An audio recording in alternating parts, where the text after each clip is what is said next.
Good evening, everyone. Thank you so much for joining us for the 2025 CARE Scholarship Showcase.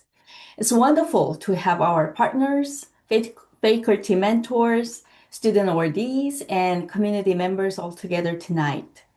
This showcase is an important moment each year because it allows us to see how this history continues to inspire meaningful scholarship, creative work, and public engagement across campuses. The Conflict Women issue is not only a historical topic, it's a living human rights issue, and your work ensures it continues to be taught, studied, and remembered with care and accuracy. Tonight, we will hear from four universities and our teachers from the 2025 study tour. I want to thank everyone in advance for your hard work and your commitment to keeping survivor histories alive through education. With that, let us begin. Stella?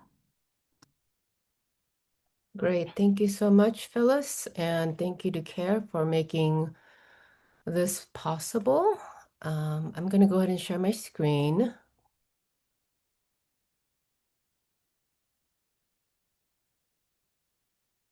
Hope everyone can see that. Okay. So I'm representing Loyola Marymount University. At LMU, the scholarship that is funded by CARE, Comfort Women Action for Redress and Education, is titled the Lee Young-soo Comfort Women Human Rights Research and Creative Activity Fellowship. And this is our annual year 2024-2025 report. Our student fellow for this year was Yasmin Kim.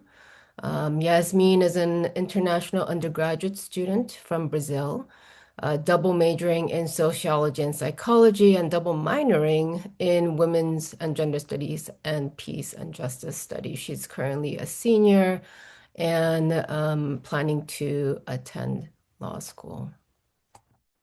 Yasmin's research explored the historical and psychological trauma experienced by survivors of military sexual slavery and trafficking, and whether restorative justice measures, such as trauma-informed and survivor-centered practices, can stop the cycle of sex trafficking. So Yasmin conducted an extensive research review, which resulted in a 25-page paper.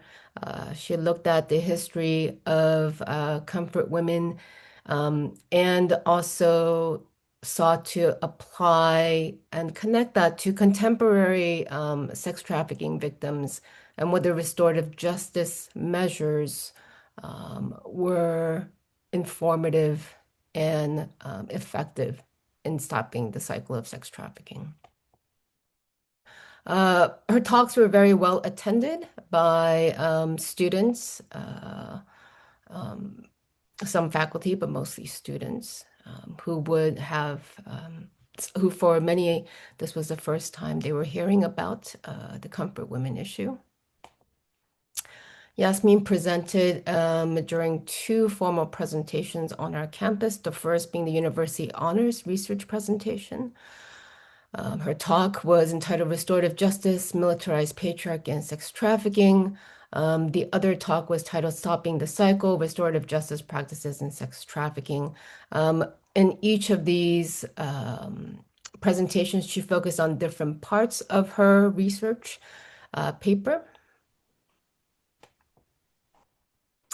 Yasmin also mentored this current cycle's fellows, the 2025-2026 fellows, Clark Hamilton and Kristen Bell, at our internal annual showcase. So LMU holds its own internal annual showcase for the Lee Young-soo Comfort Women Fellowship as well. The second recipient was actually myself as the faculty fellow. I am a professor in the Department of Women's and Gender Studies at Loyola Marymount University. I published my research in the Journal of Graphic Novels and Comics titled In the Gutters of Grief and Shame, Redrawing Displacement in Kim Seok-gendry's Kim's Grass. I wanted to expand research into fields traditionally not aware of military sexual slavery or the comfort women issue. I also presented my research at the International Autobiographical and Biographical Conference.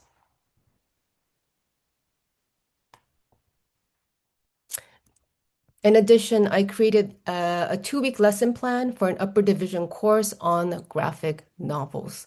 I teach an upper division course on graphic novels. It is a 15-week course.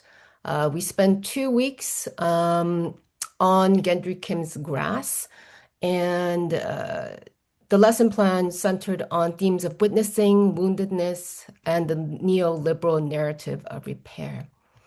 Part of the lesson plan curriculum was that students needed to visit the Statue of Peace in Glendale. For those of you who are not familiar, LMU is located in Los Angeles, so this is a viable option for our students. So students visited the Statue of Peace in Glendale and wrote reflection papers on the notion of witnessing. And here are some of our students.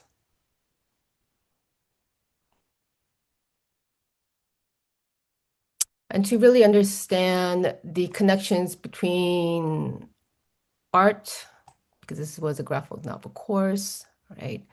And history and current political events.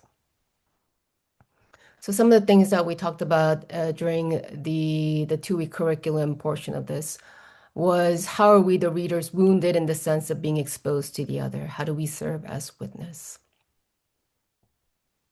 Oh, I think I skipped something. Inspired by Tomorrow Girls Troupe, who actually visited LMU in 2024, and that was in thanks to CARE and their support. I incorporated a silent protest in my other upper division course called Sex, Trade, and Trafficking. Students held flowers and signs and walked slowly in one of the main buildings of campus. Of course, this gathers attention from other students, faculty, or staff. And when they were asked, what is this? What are you doing? Students explained it was a protest against forgetting comfort women and other survivors of sex trafficking. We also promoted events to increase the awareness of the history and activism of comfort women, information meeting about the fellowship. We screened Chuzenza, which many of you know, the main battleground for the comfort women issue, directed by Miki Dezaki. And we held a comfort women activism workshop, creating the butterfly making workshop. Now, the butterfly making workshop was the idea of a former fellowship student, Ire Kim. She was the fellowship recipient last year. And her event was so successful that we decided to just replicate it. And she left all of the materials, even though she had graduated and moved on. And I think that is it for LMU. So thank you very much. Thank you so much, Stella, for your presentation and for sharing the work from both you and Yasmin. We truly appreciate the impact both of you are making on campus and the academic community. Now we'll move to our next presenter from, let me see, is Sulin here? Oh, okay. We will, oh, Hi, Phyllis. How oh, are you? okay. Hi. I'm Hi, not Grace. sure. I think Sulin has the link, but I'm trying to text her to see where I, email her. Email okay, her. maybe I Oh, should she's here. she's here. Maybe I should resend her the link. Yes, that'd be great. Yes.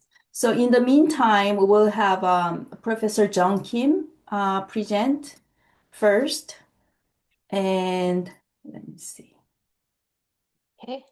Okay, please go ahead. Okay. Let me go to presentation mode.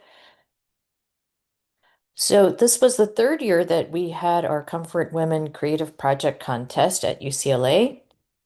Of course, we're grateful to all the students who participated, but especially to CARE, Comfort Women Action for Redress and Education, Um, it may look like, whoops, I didn't mean to have my hand up. Um, it we're doing relatively fewer activities at UCLA than some of the other universities because we're building our endowment, and so we're actually we don't want to spend it down at this moment, so we're actually very cautiously spending out of our own budget. Um, and this year we had fewer entries than we did in years one and two. And so we spent some time trying to figure out why. We've got ideas on how to change it for the fourth year, but this was our this one of our entries. This one, hold on. Oops, where's my play button? I really liked it, but it was that short. So this student didn't win anything, but we gave feedback. And this student won second place. So what happened this year is because we're a bit underwhelmed, we didn't give a first prize. We gave two prizes and a third prize. So this was the second prize. And it's a whole flyer, which would normally be wonderful, but she actually submitted this and won a contest at Pasadena City College the year before she transferred to UCLA. And because it was pretty much the same thing she had done before, we didn't have a clause saying you can't resubmit other material, that it has to be all new. So she did submit this. It was a nice flyer, but we were a little bit disappointed that she didn't do something new for the contest. And then for third place, tying for third place, this was a student who did this piece called Time Passes, but the Truth Remains. There's a little description about it. Um, it was, I thought, very simple, but really, really telling of um, using the statue imagery. That was very important. And this one was by another student, also third place. This was a pencil sketch, and it's called Military Supplies. She explains how, for the Japanese Imperial Army, they were using women, humans, as supplies. And she explains that in her description there. And so for the coming year, we are continuing with the mapping annotating project. I had a undergrad student who worked with me for 2 years, working about 5 hours a week, funded by a different grant within the university. And I realized that how, it's much a much slower process than I thought. So it's taking a long time, but I'm still working on it. We're also going to have the fourth annual creative project contest, and what we decided this time to get more students and perhaps um, you know, a more variety of submissions is to expand it also to include graduate students. Thus far, we've only accepted from undergrads, but this from the spring on, we'll accept graduate student submissions. They'll have their own category, and I hope that this leads to more submissions, but also just overall a greater awareness of the issues and perhaps some higher quality submissions as well.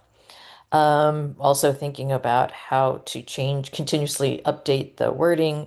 Thinking, maybe to require that the work not have been previously publicized elsewhere. So it can be something that they did for a class, but not something that was made public before. So those are it. That's everything for UCLA. Thank you so much, Professor John Kim, for highlighting UCLA's creative approaches. It's exciting to see these programs are reaching diverse student base at UCLA community, and I'm looking forward to seeing the map as well.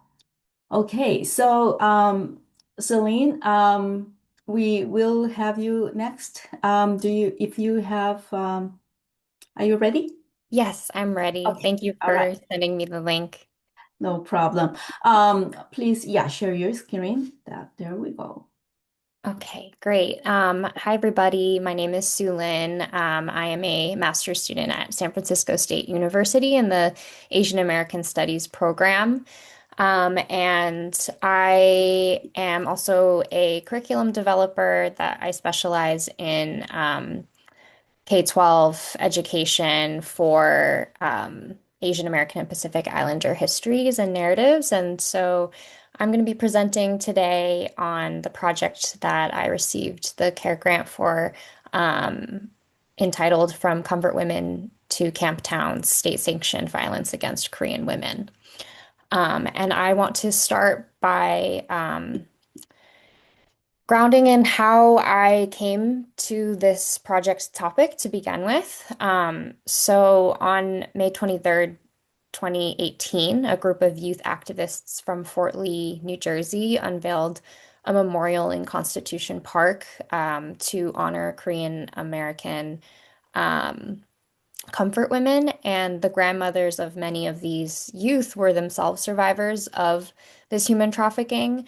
And the youth single-handedly and successfully petitioned the city government, raised $40,000, designed the memorial itself, and erected the monument to shed light on this forgotten and tabooed history. So the memorial was designed by Yuwon Kim, and the metal figure of a girl in traditional Korean dress is deliberately cut out to symbolize the profound human and emotional toll of war. And the poem, Stories My Grandmother Told Me, was written by a Fort Lee high school student, Gabriella Son, and is inscribed on the bottom of the memorial. And so I just want to uplift Gabriella's words, who at the time was an 11th grader at Fort Lee High School. And Gabriella writes, Halmoni remembers, despite her failing memory, the first sightings of soldiers in her village, not yet knowing they would soon meet again at her doorstep. Taking one good look at her, seeing she was fit for the factory, not yet knowing, years later, she would never find her family. A knapsack clutched in one hand, her naivete trembling in the other, wearing their best hanboks, treating lesser than the dogs. 50 dew-eyed girls crammed into a single boxcar, where the wind howled through cracks and the mice nibbled at their feet. At night their cries a sinister lullaby.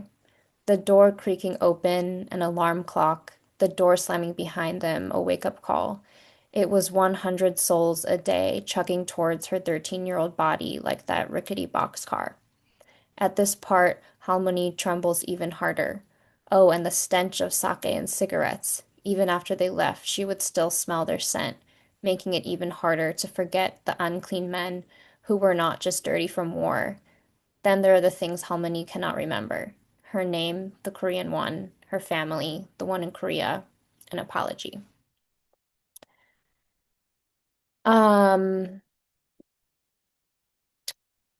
so my project seeks to bring these histories to high school students, and specifically through the lens of state-sanctioned violence, which has created the conditions both for the abuses of Korean comfort women by the Japanese military, as well as sex workers in South Korean government facilitated kijichon or camp towns around US military bases where local women were offered for sexual service to American soldiers.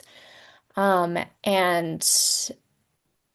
it is, these topics are really heavy, and they are rarely discussed in general, let alone taught about in classrooms. And so that was kind of the impetus for this project to explore with students the connections between the abuses of Korean women that were quietly permitted by both the US and South Korean governments.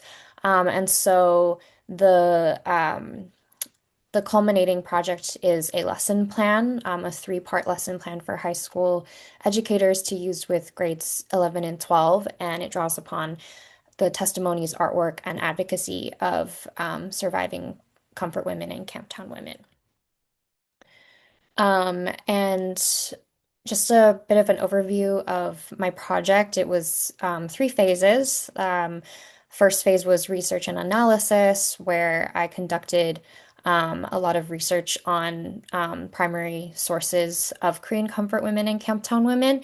And I also researched existing curricular resources on comfort women, including the curriculum that CARE put together. And so I sought to not reinvent the wheel, but to fill in the gaps. And the next phase was the design and development phase, designing the lesson plan and developing a framework for the lesson plan of state-sanctioned violence. And the third phase is what I'm in right now, publishing and presentation, what I'm doing right today, and also will be publishing and circulating the lesson plan. And so just to offer a bit of reference for what I mean when I talk about state-sanctioned violence and why this is the focus of this project. State-sanctioned violence is the use of force, intimidation, oppression, or harm against individuals or groups of people directly done by or permitted by the government. And so some examples of this are police brutality, military action against civilians, genocide, ethnic cleansing, political repression, government surveillance, and more. And so the both the Comfort Women system and the Camptown system are both examples of state-sanctioned violence.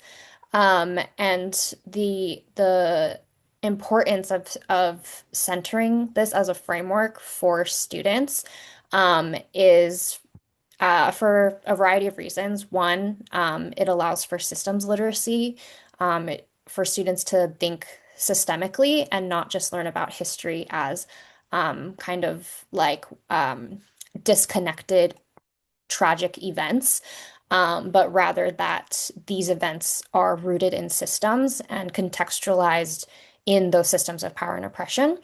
It also allows students to practice critical thinking. They are taking these really big concepts, really abstract concepts, and analyzing them and applying their knowledge to other historical events and current present day events. And lastly, it allows students to practice problem solving. They're grappling with these critical concepts of harm and justice and asking and answering really challenging questions like what actually is justice and how do we truly repair harm? And so students essentially, this is a three-part lesson plan. The first part is on the comfort women system, and then going back to the systems literacy part, like the understanding this as a system that a system of human trafficking. And the second part of the lesson plan is on the lesser known history of Camptown women. And camp towns or Kijichon were towns built around US military bases in South Korea where local women were offered for sexual service to American soldiers. And many of these Korean women were kidnapped and forced into sexual slavery. They experienced horrific physical and sexual trauma and often other forms of violence as well. Probably the most well-known Camptown woman was Yoon Yoon-lee, who was murdered in 1992 by a U.S. soldier. And both the South Korean and U.S. governments are complicit in this.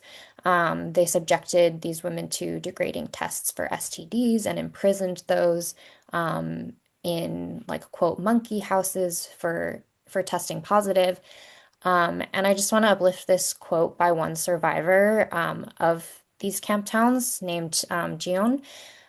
Quote, the more I think about my life, the more I think women like me were the biggest sacrifice for my country's alliance with the Americans.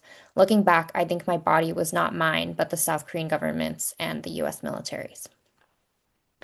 And I want to uplift also like that the exploitation of these women was for the purpose of maintaining a US military presence in South Korea for political and economic interests to try and prevent the US from withdrawing their troops following the Korean War. So essentially these women were hostages of their own country's government and exploited to serve a foreign military. And it's really important for me to acknowledge and emphasize the differences between sex work and human trafficking, which is emphasized in the lesson plans as well, because they're often inaccurately and dangerously conflated. The majority of Korean comfort women and many Camptown women were trafficked into sexual slavery, so this makes them victims of human trafficking. And some Camptown women were sex workers by profession, but still face abuse and exploitation. And so finally, I just want to share some of the pedagogy that I was grounded in when I developed this lesson plan. So like I mentioned, there's three parts to the lesson plan. The first part is on comfort women, the second part on Camptown women, and the third part was on justice, where students really grapple with um, what what is justice for victims of state-sanctioned violence, um, and um, and using a framework of the 4 R's of reparations to explore that question through.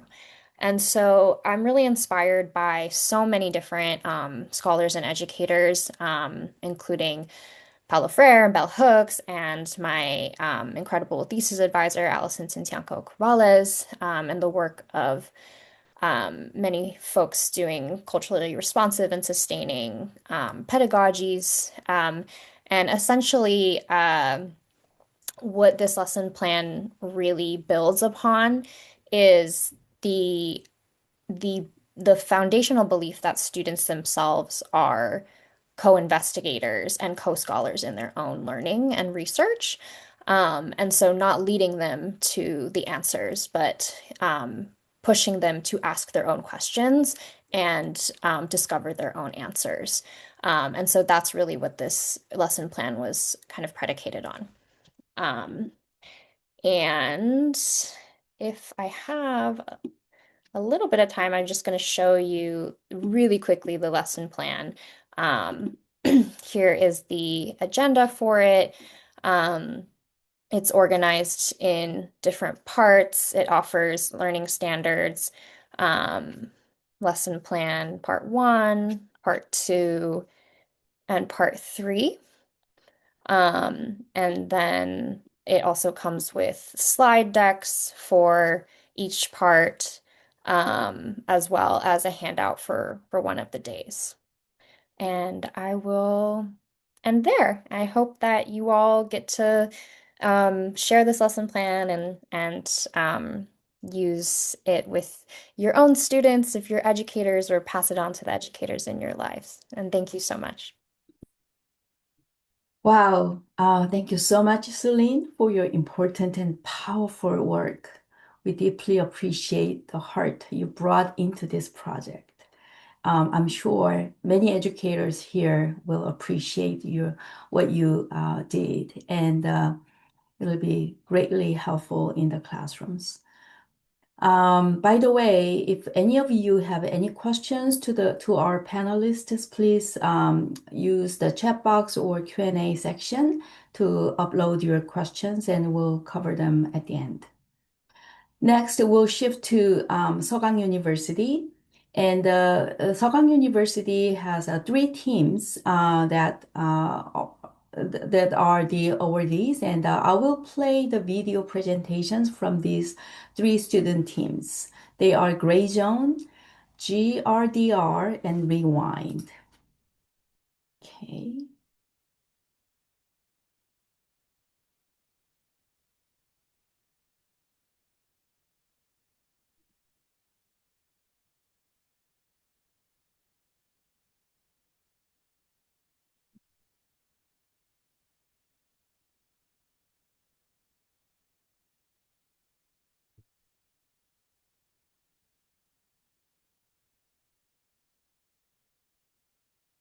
안녕하세요. 저희는 서강대학교 아트앤테크놀로지학과 석사과정에 재학 중인 그레이존 서예빈 전선입니다.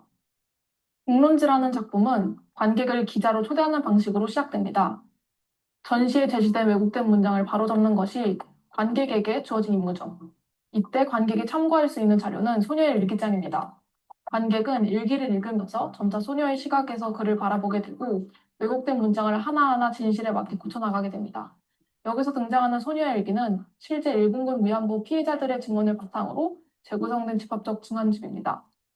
결국 작품은 오늘날까지도 이어지고 있는 왜곡의 문제를 드러내고 그것을 관객 스스로 바로잡아 보도록 입니다. 저는 학부에서 국제관계학을 전공하며 자연스럽게 인권 문제를 접해왔습니다. 그 과정에서 일본군 위안부 피해자들의 편에 서는 활동을 종종 해왔습니다. 특히 한 기관에서 열린 동팀으로 기획전 개막식에 초대를 받아 방문했을 때 큰 충격을 받았습니다. 그동안 이 문제가 한국의 문제라고만 생각했는데 전 세계 곳곳에도 피해자가 있다는 사실을 알게 되었기 때문입니다. 동시에 이 문제를 외면하지 않고 피해자들의 편에 서서 함께 해결해 나가기 위해 모인 많은 사람들을 보면서 언젠가 누구나 피해자들의 편에 설 수 있는 작업을 해보고 싶다는 생각을 가지게 되었습니다.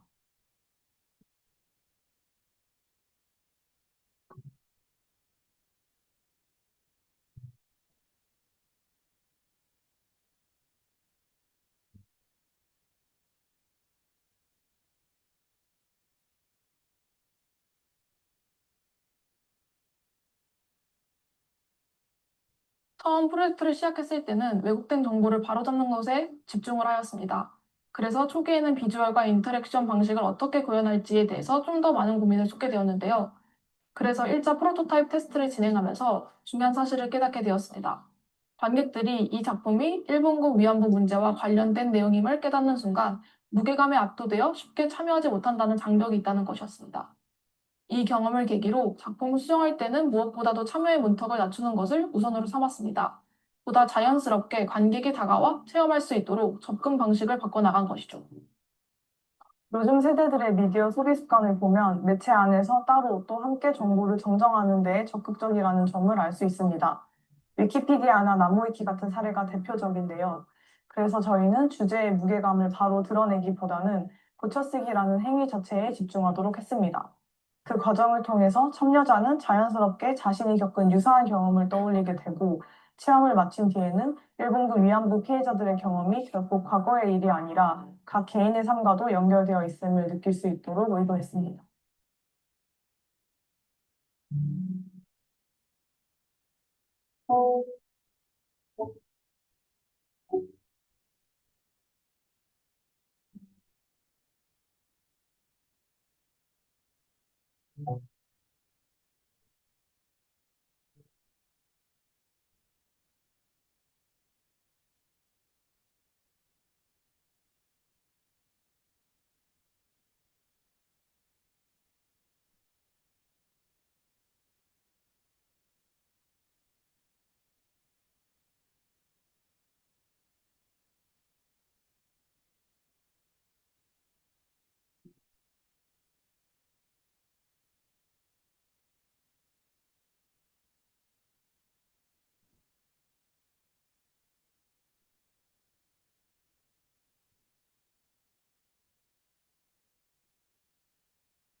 안녕하세요. 저희는 팀 기록도록입니다.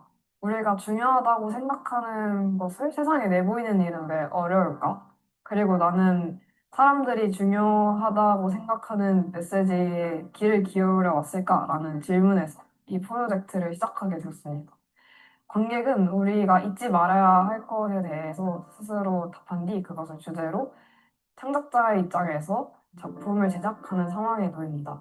저희는 일본군 위안부 문제를 다루면서도 보다 많은 사람들이 임팩트를 받을 수 있는 방안이 무엇일지 고민했는데요.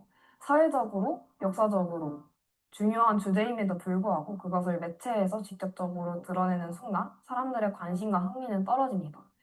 이에 관객이 먼저 자신의 생각을 드러내도록 함으로써 작품과 연결고리를 만들고 그 이후에 일본군 위안부 문제에 대한 주제를 제시함으로써 많은 사람들이 보다 깊은 관심을 가질 수 있도록 하는 방식을 사용했습니다. 저희가 주목했던 것은 기억하는 행위인데요. 잘 알고 있다고 생각하는 사실조차도 의도적으로 기억하려고 노력하지 않는다면 진정하게 기억하는 것이 아니라고 생각했습니다.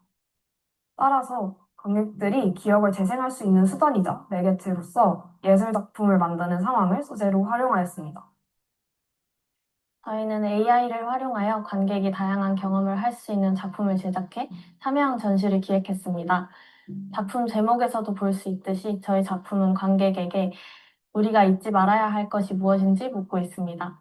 그리고 관객은 그것을 그림, 시, 공간, 3D 캐릭터와 같은 예술 창작물로 표현하여 세상에 알리게 됩니다. 작품 속 사람들은 대부분 그 창작물에 관심을 가지지 않는 가운데 한 소녀가 다가와 관객의 메시지에 귀 기울이고 공감합니다. 이후 소녀는 자신의 작품을 관객에게 건네게 되는데 이때 일본군 위안부 문제를 다룬 작품을 보여줌으로써 관객은 잊고 있었던 우리의 역사를 다시 환기하게 됩니다. 이때 위안부 문제를 다룬 작품은 저희 팀원 3명이 각자 제작한 작품 3개 중 하나로 관객은 소녀를 통해 제작자인 저희가 생각하는 우리가 잊지 말아야 할 것을 접하게 됩니다. 끝으로 만들어진 창작물을 리스트업한 아카이브에서 다른 사람들의 메시지도 확인할 수 있도록 했고 모든 결과물은 온라인 아카이브에 기록되어 시간이 지나도 누구나 다시 찾아보고 이어갈 수 있게 했습니다. 이번 프로젝트에서는 여러 가지 인공지능을 사용하였는데요. 그림을 만들 때는 레오나르도, 달리, 미드저니를 활용하였고 글을 만들 때는 챗 GPT를 활용하였습니다. 공간을 만들 때는 블록헤이드 랩스라는 스카이박스를 생성해주는 인공지능을 활용하였으며 마지막으로 3D 모델을 생성해주는 로댕 AI 그리고 메쉬 AI를 활용하였습니다. 처음에 프로젝트를 시작하기 전에 작은 설문을 하나 했었어요. 당신이 생각하는 잊지 말아야 할 것은 무엇인가요? 라는 질문이었는데 누군가는 이제 자신의 소중한 고등학교, 대학교 시절에 행복했던 기억을, 누군가는 내가 기회를 얻을 때는 다른 누군가는 기회를 잃을 수도 있다 같은 자기만의 가치관을, 또 누군가는 사랑하는 사람들과 함께했던 소중했던 기억을, 또 누군가는 밤하늘의 별빛을 어린 시절 보던 그런 소소한 낭만들을 적기도 하였고요. 그렇게 보니까 다들 제각각 자신이 생각하는 잊지 말아야 할 것을 지니고 살아가더라고요. 저는 그게 되게 신기했어요. 그렇게 보니까 이 경험이 저에게는 가장 와닿았던 순간이 아니었나 싶고, 그래서 가장 소개하고 싶은 에피소드가 아닌가 싶습니다.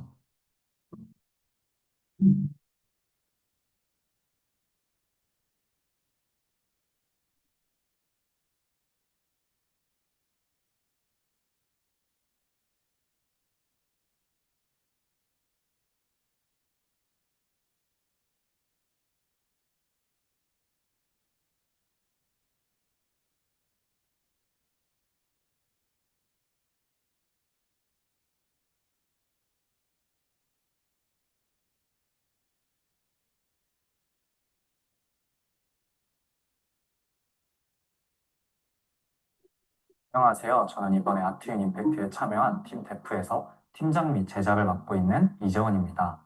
팀 데프는 2025년에 결성된 프로젝트 팀입니다. 데프는 데피니션의 약자로 프로그래밍에서는 새로운 함수를 정의할 때 쓰입니다. 저희는 이 데프라는 팀을 통하여서 우리만의 방식으로 세상을 새롭게 정의하고 풀어나가고자 합니다. 안녕하세요. 각본과 연출을 맡은 정세희입니다. 안녕하세요. 디자인과 조연출을 맡은 박민준입니다. 위안부의 현대적 해석이라는 주제를 처음 받았을 때 고민이 많았던 것 같아요. 꽤나 어려운 주제라는 생각이 들더라고요. 그러다 우리는 과연 위안부와 어떻게 연결되어 있는지 생각해 보게 되었습니다. 이 작품은 연극 배우 은주가 위안부 피해자 미용 역을 맡으면서 겪게 되는 내면의 혼란을 중심으로 전개됩니다.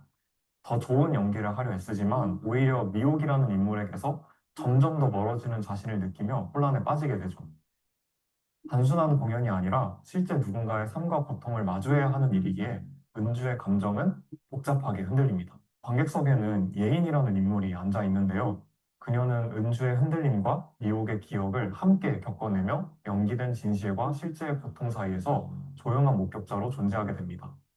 이 작품은 무대 위, 아래, 그리고 연기하는 자와 바라보는 자가 모두 함께 지금 이곳에 살아 숨쉬는 고통을 마주하게 되는 과정을 그립니다. 리와인드는 카메라에 테이프를 되감는 동작을 의미하는데요. 위안부 당사자인 미옥이 자신의 기억을 되감고 또 배우 은주가 미옥의 증언을 자신의 언어로 재서술하고 있습니다. 단순한 회상이나 재현이 아니라 공동의 감각을 회복하는 되감기를 다루는 이야기기에 리와인드라는 제목이 등장하게 되었습니다. 영화 리와인드에서는 페이크 다큐멘터리라는 다소 일반적이지 않은 형식을 도전하였는데요. 저는 이 작품에서 누군가의 이야기를 그대로 재현하고 싶지 않았습니다. 그렇다고 해서 완전한 픽션으로 보여지기를 바라는 것도 아니었습니다. 따라서 연극 리와인드를 준비하는 다큐멘터리, 연극의 공연 영상, 그리고 이를 관람하는 관객들의 이야기를 교차하는 형식을 취했습니다. 또한 영화 리와인드는 극중극 구조로 이루어져 있는데요. 위안부의 당사자인 미옥, 그리고 미옥을 연기하는 배우 은주, 은주의 연기를 관람하는 예인으로 이어지는 구조는 저희의 영화를 시청할 관객에게까지 연속적으로 작용하여 관객들이 단순히 영화 리와인드를 감상하는 것이 아니라 자신을 이 서사의 일부로 망라하기를 바랬습니다. 이러한 연결성을 통해 최종적으로 연대라는 키워드에 도달하고자 합니다. 극 중에 연극이 진행되는 극장 로비에 포토존이 설치되어 있는데 그 옆에 이제 폴라로이드 사진이 여러 장 붙어 있는 소품이 있습니다. 근데 그 소품을 만들기 위해서 정말 많은 폴라로이드 사진이 필요했던 상황이었는데요. 저희가 따로 준비해 놓은 폴라로이드 사진이 그렇게 많지가 않아서 현장에 있는 스태프들의 사진을 찍어서 붙여 놓을 수밖에 없었습니다.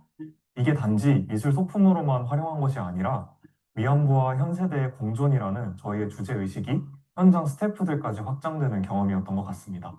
현 세대에게 위안부를 떠올려 보라고 하면 대개 역사책의 한켠에 써져 있는 글 혹은 눈물겨운 영화를 생각할 것 같아요. 하지만 저희는 위안부에 대해 그 이상의 인식이 필요하다고 생각했습니다. 위안부를 불쌍한 할머니들이 일제강점기에 겪은 일로 치부하는 것이 아니라 나와 우리 세대의 일로 연결지어서 생각해 볼 수도 있습니다. 따라서 저희는 우리 모두가 일정 측면에서 위안부 문제에 당사자성을 지닐 수 있다고 전제하면서 이 영화를 기획하게 되었습니다. 이로써 우리는 단순히 위안부를 아는 것을 넘어서 이해할 수 있게 되고 나아가 위안부라는 존재가 국사책에서 나와 우리와 함께 현존하게 될 것입니다. 이 프로젝트를 통해 여러분들이 위안부 문제를 자신의 일부로 체화하며 연대하기를 바랍니다.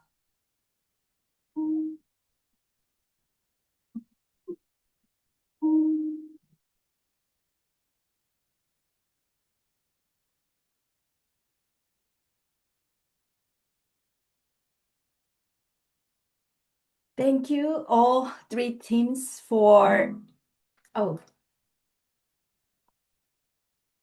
such thoughtful work that really connected the history with current generation's sensibility. Also, the students from Sogang University who actually participated in these projects are here today to answer any questions you may have. So please share your questions in the chat box or Q&A. Now, we have an exciting new addition to today's program.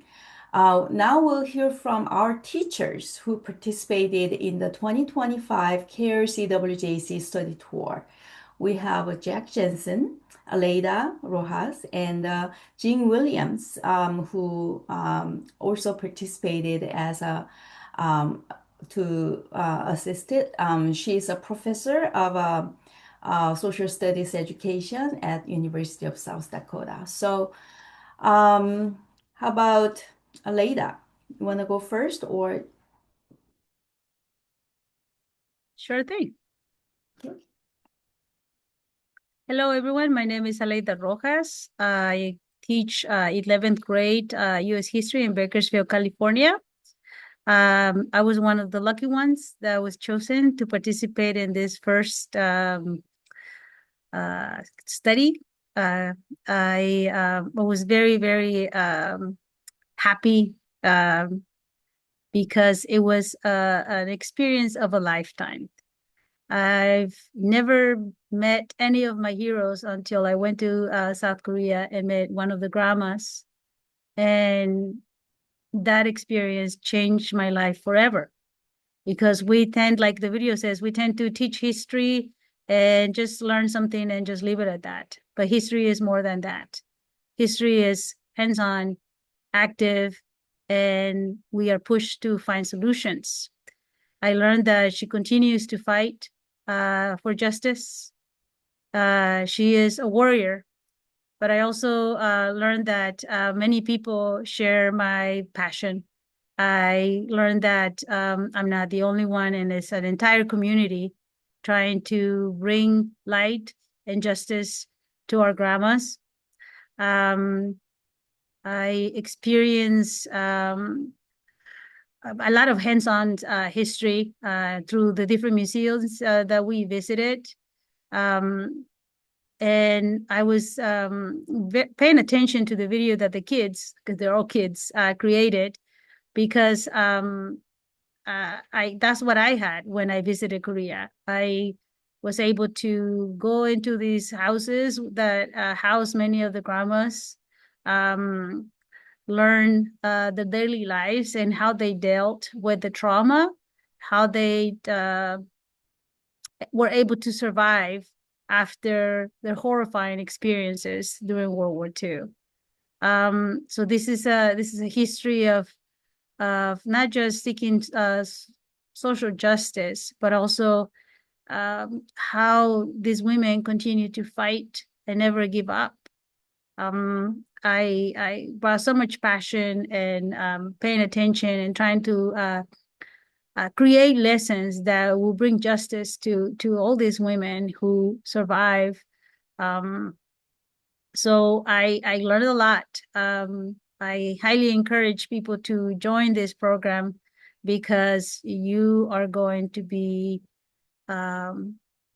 very gladly surprised. I met wonderful people also through the program, professors, teachers, passionate about this subject, that just fill my heart. I'm just a very happy teacher because I got to meet one of my heroes, like I said, and brought these pictures to the classroom and gonna show them to my kids when I teach that lesson next semester.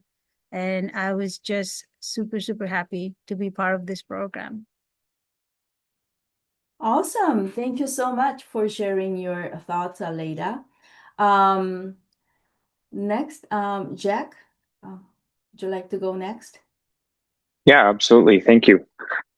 Thank you all. It's a pleasure to be here. I also had the chance to travel to South Korea this summer in order to learn more about the comfort women issue. I was familiar with the history of it. I've taught comfort women issue in my classrooms in the past. In the past, I've been a world history teacher for 10th grade at the high school level. And currently I'm a curriculum specialist for social science. So I help work more with teachers and coordinate and connect them with curriculum. And so this was a great opportunity for me.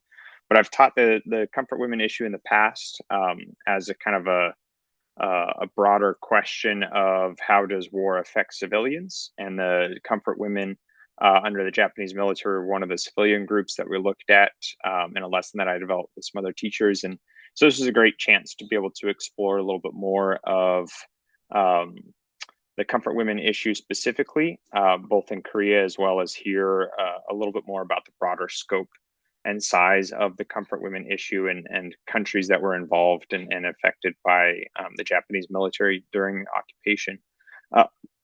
And so the experience itself was a great experience. I had been to Korea before, but not with the purpose of being able to study and learn Korean history from a Korean perspective. And in history, it's so important to be able to look at the different perspectives and take into account bias and take into account personal history and kind of shared experiences. And so I really appreciated the chance to be able to go and I think the biggest takeaway for me was how complex the issue continues to be, which was something that I was unfamiliar with. I knew the history and assumed that something so traumatic was widely accepted. But based on my experience and kind of our tour around, as well as the Wednesday demonstrations, being able to see that it's not a widely accepted issue, that there are people who deny and people who are not accepting of the comfort women and survivor narratives that both in Korea and still continuing in Japan was a surprising for me. And so that was my big takeaway, was being able to come back and see, or being able to go to Korea and be able to see how this issue continues to be debated. And when I developed my lesson plan, I wanted to kind of be able to talk about that. And so the lesson that I created that I'll share with our teachers and use in the classroom was focused on kind of the bigger question of how do we remember traumatic histories, and who gets to decide on how those traumatic histories are remembered. And so it kind of split it into 3 days, or 3 sections, and talked about, and I can share my screen, but talked about you can see that, how traumatic histories are remembered and who gets to decide on what those traumatic histories are. And so I focused on 3 kind of supporting questions on who were the comfort women, not wanting to assume that students and teachers knew who they were, but also not wanting to just focus on the history because that is such a prevalent topic still today. But first supporting question was, who were the comfort women, and how did their experience become public knowledge? And I focused mostly on personal account, right, from Kim Hak-sun about her experience as a comfort woman. And students would view a transcript from one of her interviews in order to be able to learn about her experience and what it was like to come forward and to speak up about that publicly. And then students would be able to go into the second supporting question of how are the comfort women remembered in different countries. And so they would have a chance to take a look at a picture of a comfort woman statue with clothing and women gathered around, people gathered around that, as well as then they would take a look at a few different headlines about statues in different countries around the world. So whether that's in the Philippines or in China, or multiple statues here in the United States, and in Korea, and in Germany, and be able to look at those statues and a little excerpt about the debate and the statues in those countries, on how other countries are remembering the comfort women. And then the last supporting question was, who has the right to shape the memories of traumatic histories, such as the comfort women memorials? And so this one would bring in then the idea of a contested history, and why Japan and how Japan is currently trying to influence and has influenced the position of these statues, and the ways that different countries and communities remember the comfort women issue around the world. And then ultimately coming out of the lessons with a greater understanding of kind of how and what goes into remembering traumatic histories, with some action steps for them to kind of go back to their communities and share what they've learned about comfort women, but also being able to share what they've learned about traumatic history with their own communities, so that their own communities can kind of start to think about how they might be remembering traumatic histories in their local area as well.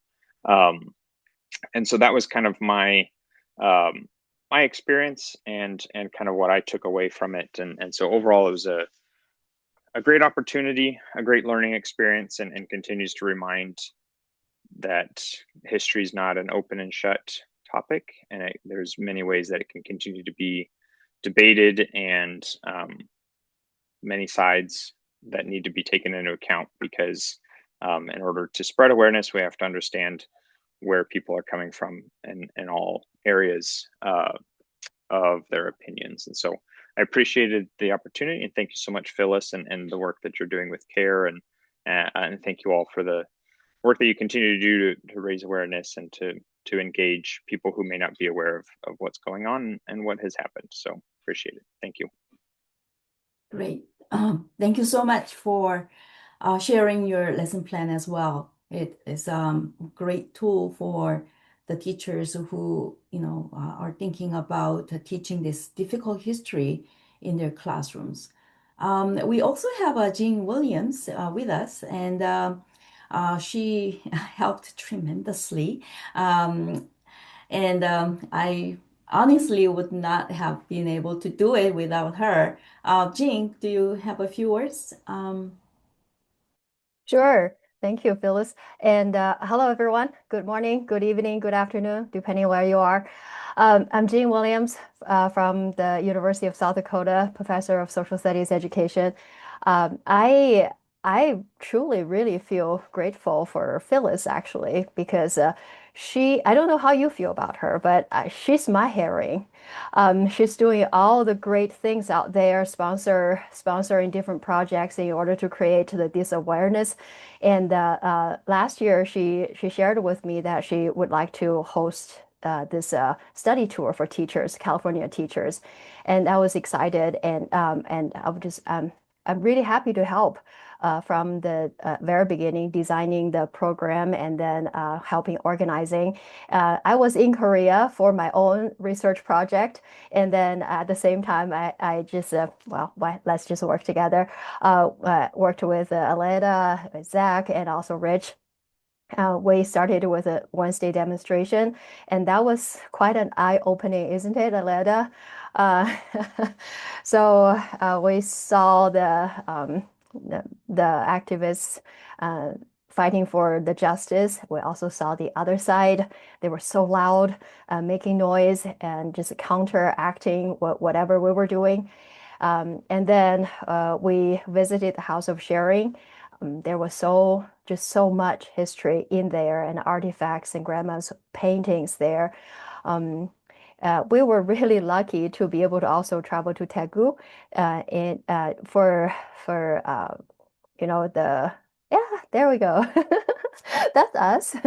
Uh, so we also had the chance, like Aletta said, a once in a lifetime opportunity to meet with the Grandma Lee, had lunch with her. Grandma Lee even sang several songs for us. We were just so touched, so moved. So a lot of us shared tears. I did not understand what she was singing, but the emotion was just so touching. Um, and in the end, the whole group participated in a teachers conference. Aletta and Rich, they both presented at the conference, and then Korean teachers, history teachers, also presented difficult histories of the same theme. And afterwards, we all had a very collegial and very nice discussions at the conference, and also carry it into the dinner time. We had a great time there as well. And by the way, eating together is always a enjoyable moment. It's not just the flavor, the taste, but also just feels like we are feel like closer to each other, heart to heart, talking about different things. So that's that. I really had a great time working with the teachers, and right now we're working on the next year's study tour. So I'll let Phyllis to talk more about that later. Thank you, Phyllis. Thank you so much. Yeah, so this study tour was a co-project between CARE and CWJC in San Francisco, and next year's for next year's study tour, we will be working again together with the CARE and the CWJC. Will be co-sponsoring the next year's study tour, and we are hoping to bring more teachers next year to Korea to do a program. So thank you so much. And Oh, we also have a brief message from Rich, who could not be here today. So let's see what he has to say. Hello, everyone. My name is Rich Sandoval. I'm from Merced High School, and I was chosen to go to Korea to learn more about the Comfort Women and their whole experience. We were brought over there by Phyllis and the CARE Institution, and we really liked. I really liked my experience over there. I only have a few moments to share with you, so I'll get to the nitty gritty. Korea was fabulous. Had a good time over there. It was fun, a great experience. We also had a chance to visit some key sites that gave us the information through exhibits and artifacts that were instrumental in giving us a more clear picture and factual evidence of what happened to these women during that time. And the exhibits themselves were done well. I love the house of sharing with our the bus out there reminded me of my mother, so I had an instant connection since they were done in a little older kind of age when they were at, and uh, that personal connection reminded me of my mother the whole time. So I was always using that as a reminder of what if this would have happened to my mom, how would it impact her and us. Um, but the exhibits themselves were very informative. I really love the monument park in the background. I was given a lot of ideas there. I think monuments are a great way to share information.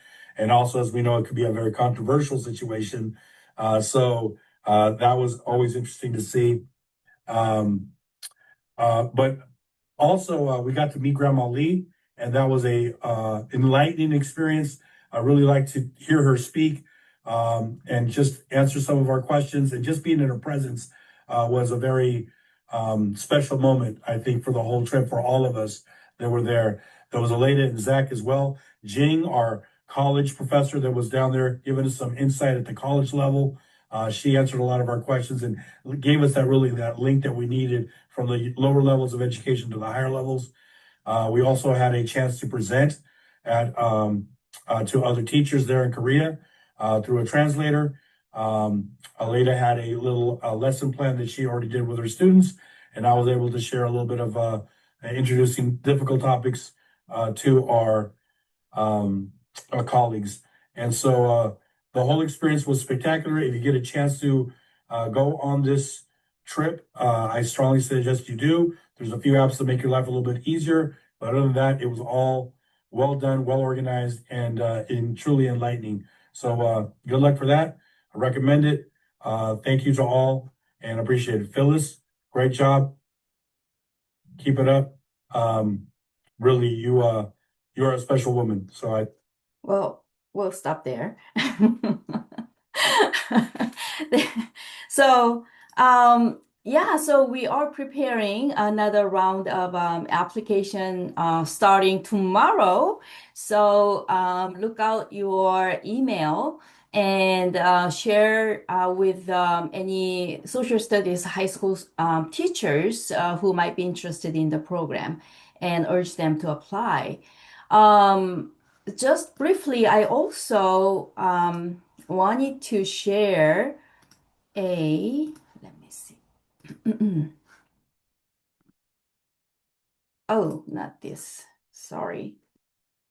The book we just published.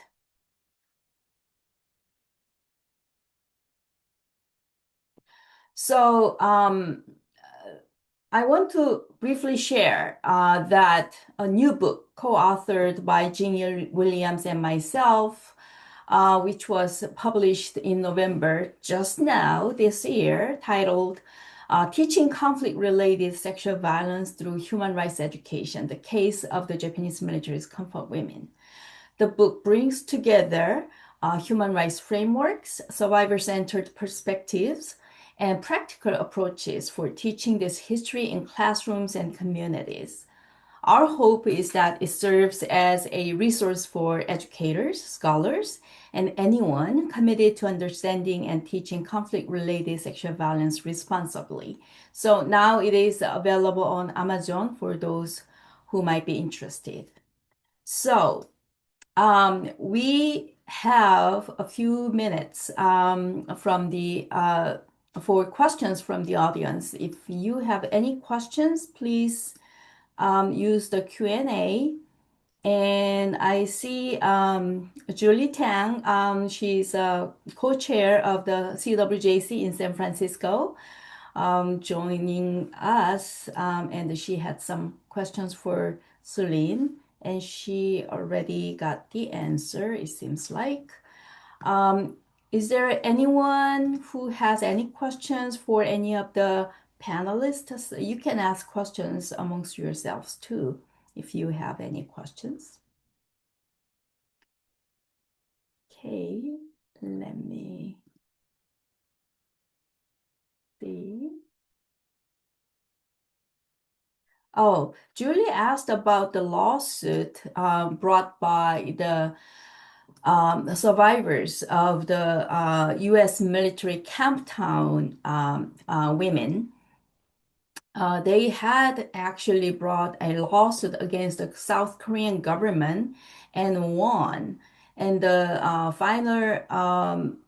final decision from the Korean Supreme Court came out in 2022 for the victims. So they won the lawsuit, but there is another lawsuit pending in South Korean court against by the survivors who did not participate in the first lawsuit. So this is the new second lawsuit, and it is against the South Korean government as well as the U.S. military. And it is just started, and we'll see how it goes. And is there any, okay, the teachers who went on the study tour. So Grace has a question for teachers who went on the study tour. How are you incorporating the story of comfort women in your classes? How have students responded? Aleida already has taught the comfort women issue in her classroom. And Aleida, do you want to talk a little bit about that? Yes, thank you. Thank you. I've been teaching this lesson for I think 3 or 4 years already. And the students, the first time I thought it, I was nervous because it's a difficult topic to bring. It's hard. And but my kids, I teach at that time when I started teaching, I thought 10th graders, and I was telling Phyllis that most of my kids the reading levels are maybe 4th, 5th grade. So I have to do a lot of modifications to the lessons. But I told them, you guys, this is an important lesson, and I prepared them, and I told them that we were going to be learning about some tough things in history, and they responded really well. I was very impressed because we start with the word comfort and what does that mean, and then I show them a video, a very, very strong content video, and the classroom was quiet. The response was perfect. What I was more impressed was the projects that they created at the end of the lesson, and also the way that the kids connected it. I live in Kern County, and we've had a lot of issues with human trafficking in my county, and the kids were able to connect it with that. So I highly recommend that you give it a try, because the kids are very compassionate, and they are going to listen, and they reacted really well. Anybody interested in the lesson that I've been teaching, I can also share it later and give it to, Phyllis has it, so she can share it with you guys. Yes, all of the teachers, including Jack, Rich, and Aleida, have submitted a lesson plan based on the study tour, and it will become available for teachers, and it will be uploaded on our website along with all the deliverables from the schools for the scholarships. So, But I also have the old lesson that I thought that has been vetted. So that one is also something to start with. sure. The one that I wrote for this year, I haven't thought it. So I want to first test it, and then I can give Okay. you all No feedback. problem. Yes, yes. What she shared with us in the beginning was really wonderful, and we will make sure to have it uploaded. Okay, is there anybody else? Any last comments? All right. Thank you so much all for your thoughtful discussions, and thank you again to all of our presenters, faculty mentors, students, and teachers for the incredible work you shared today.